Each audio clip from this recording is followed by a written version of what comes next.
আমি এখন দাঁড়িয়ে আছি আমাদের কাঠালি গ্রামের লাস্ট সীমানায়। আমার পিছনে এদিকে আছে ক্ষীর নদী, ক্ষীর নদীর ওই পাশে হলো পনাশাইল, আর এদিকে হলো বেতাগুনের খাল, আর ওই পাশে হলো বাসিল গ্রাম।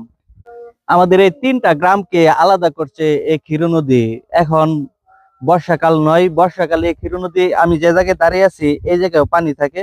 এখান দিয়ে অনেক ধরনের ট্রলার চলাচল করে, বালিবাহী ট্রলার চলাচল করে। আপনারা ওই যে একটা নৌকা দেখতে পাচ্ছেন, ওটা দিয়ে নদীর এপার থেকে ওপারে চলাচল করে। আর অনেক ধরনের ফসল এই নদীর চারপাশে কৃষকরা করে।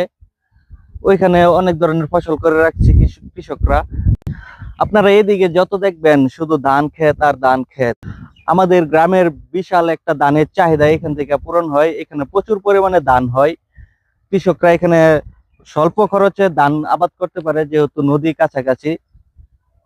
দেখেন এই ঘাসগুলা কত মসৃণ, যেন প্রাকৃতিক বিছানা এখানে পেতে রাখছে। নদীর পাড়ের এই প্রাকৃতিক বাতাস মনটা একেবারে জুড়িয়ে দেয়। প্রকৃতির মাঝে যদি কেউ না আসে বা এর সাথে কেউ যদি না মিশে, তাহলে এটা কেউ ওইভাবে অনুভব করতে পারবে না। এই গাছগুলা দেখার পর ছোটবেলা সেই স্মৃতিগুলো মনে পড়ে গেল।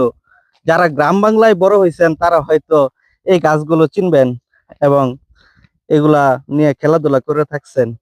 সেই ছোট্টবেলায় যখন প্রাইমারি স্কুলে যেতাম, তখন এই গাছগুলো নিয়ে সকলের মাঝে হুড়াহুড়ি ছিল, কে কার শরীরে কে কার মাথায় দিবে।